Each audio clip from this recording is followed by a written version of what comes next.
Hello అండి, అందరికీ నమస్కారం. Welcome back to Akkireddy vlogs. విరిగిన పాలని వేస్ట్ చేయకుండా సింపుల్గా గుల్ల పాలకోవా చేసుకోవచ్చండి. నేను ప్రిపేర్ చేస్తున్నాను.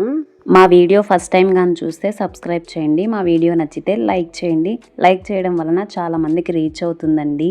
ఇంకా మన వ్లాగ్ కంటిన్యూ చేద్దామండి. ముందుగా విరిగిన పాలు 1.5 లీటర్ తీసుకున్నానండి. స్టవ్ మీద గిన్నె పెట్టుకొని 1.5 లీటర్ విరిగిన పాలు యాడ్ చేసుకొని, ఇక్కడ పూర్తిగా పాలు మనకి విరగలేదు. విరగాలంటే అరచెక్క నిమ్మరసం యాడ్ చేసుకుంటే మనకి పాలు సపరేట్ అవుతాయి, వాటర్ అనేది సపరేట్ అయిపోతుంది. స్టవ్ లో ఫ్లేమ్ లో పెట్టుకొని అరచెక్క నిమ్మరసం యాడ్ చేసుకొని ఈ విధంగా కలుపుకొని పాలు మేగడ మొత్తం ఒక సైడ్గా వచ్చేస్తుంది, వాటర్ అంతా ఒక సైడ్గా వచ్చేస్తుంది.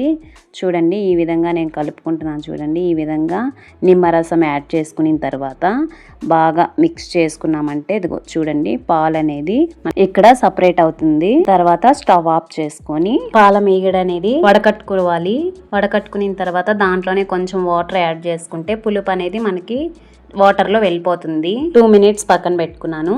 తర్వాత స్టవ్ మీద ప్యాన్ పెట్టుకొని పాలకోవా ప్యాన్లోకి యాడ్ చేసుకున్నాను. యాడ్ చేసుకొని ఇట్లాగా ప్రెస్ చేస్తూ ఉంటే మనకి విడివిడిగా అయిపోతుంది. మ్యాష్ చేస్తూ ఉండాలి. స్టవ్ లో ఫ్లేమ్లో పెట్టుకొని ఉండలు కట్టకుండా కలుపుకుంటూ ఉండాలి.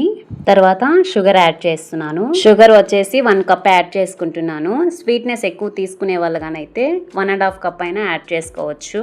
నేనైతే 1 కప్ యాడ్ చేసుకొని షుగర్ మెల్ట్ అయ్యేంత వరకు మంటని లో ఫ్లేమ్లో పెట్టుకొని మొత్తం కలిసేంత వరకు కలుపుకుంటున్నాను. షుగర్ యాడ్ చేసిన తర్వాత మనం కలుపుతూనే ఉండాలి, లేదంటే అడుగు పడుతుంది. తర్వాత 1/2 టీ స్పూన్ ఇలాచీ పౌడర్ వేసుకుంటున్నాను. వేసుకున్న తర్వాత మొత్తం మిక్స్ అయ్యేలాగా మొత్తం కలుపుకుంటున్నాను. మంటని లో ఫ్లేమ్ లో పెట్టుకొని మిక్స్ చేసుకుంటున్నాను. ఈ విధంగా కలర్ చేంజ్ అయ్యేంత వరకు మిక్స్ చేసుకొని వీడియోలో చూపిస్తున్న విధంగా బ్రౌన్ కలర్ వచ్చేంత వరకు మిక్స్ చేసుకొని స్టవ్ ఆఫ్ చేసుకొని సర్వింగ్ బౌల్లోకి సర్వ్ చేసుకుంటే సూపర్ టేస్టీగా ఉంటుందండి.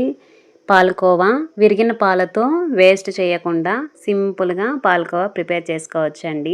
ఎక్కువ ఇంగ్రీడియంట్స్ కూడా లేవండి, ఇంట్లో ఉండే ఇంగ్రీడియంట్స్తోనే మనం పాలకోవా ప్రిపేర్ చేసుకోవచ్చండి. చూశారు కదండి, పాలకోవా గుల్లగా ఎలా వచ్చిందో. సింపుల్గా మనమే చేసుకోవచ్చండి ఇంట్లో. స్వీట్ షాప్లో ఎలా ఉంటుందో అలాగే ఉంటుందండి టేస్ట్ కూడా. మీరు కూడా విరిగిన పాలతో గుల్ల పాలకోవా ట్రై చేసి టేస్ట్ ఎలా వచ్చిందనేది కామెంట్ రూపంలో తెలియచేయండి. ఈ వీడియో నచ్చితే ఫ్రెండ్స్ అండ్ రిలేటివ్స్ కూడా షేర్ చేయండి. ఈ వీడియో నచ్చితే సబ్స్క్రైబ్ చేయండి, లైక్ చేయండి, షేర్ చేయండి, కామెంట్ చేయండి. Thank you for watching.